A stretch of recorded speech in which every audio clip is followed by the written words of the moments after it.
जी 3 दिन पहले कराची के निजी अस्पताल से कौमी कारकुन गनी अमान चांडियो को जिबरी तौर पर गिरफ्तार करके गुम किया गया। उसके विरसा सिंध यूनिवर्सिटी के तालिबे इल्म, सिविल सोसाइटी के मेंबर, वकला बिरादरी और कौमी कारकुनों ने आज सुबह 7 बजे से इंडस हाईवे सिंध यूनिवर्सिटी के सामने धरना देकर बैठे हुए हैं। आइए बात करते हैं कौमी कारकुन जो धरने पर बैठे हुए हैं। जो सिंध जे लतीफ गनी अमान चांडियो जो सिंध नेशनल स्टूडेंट फेडरेशन तलबा के तंजीम के मरकजी चीफ ऑर्गेनाइजर हैं, उनको 2 दिन पहले कराची के एक निजी अस्पताल से अगवा किया गया है। जिन्होंने गनी अस्पताल में अपनी बच्चियों के इलाज के लिए गया हुआ था, वहां से उसको गुमशुदा किया गया है। हम उसकी जबरी गुमशुदगी की पुरजोर लफ्जों में मजम्मत करते हैं। हम ये चाहते हैं कि गनी को जल्द से जल्द जाहिर किया जाए, उसको बाजियाब किया जाए।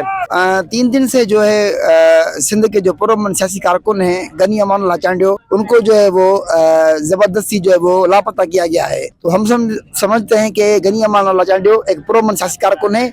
अगर उन पर कोई भी इल्जाम है या कोई भी तशवीश है तो वो उनको अदालत में पेश किया जाए, ताकि उनकी जो फैमिली है जो इस वक्त वो एक ज़हनी इस्तराब में है, उनसे निकल सके। तो हमारा मुतालबा ये है इंसान हुकूक की तंजीमों से और उस गवर्नमेंट से कि गनी अमान को जल्द से जल्द जो है वो रिहा किया जाए।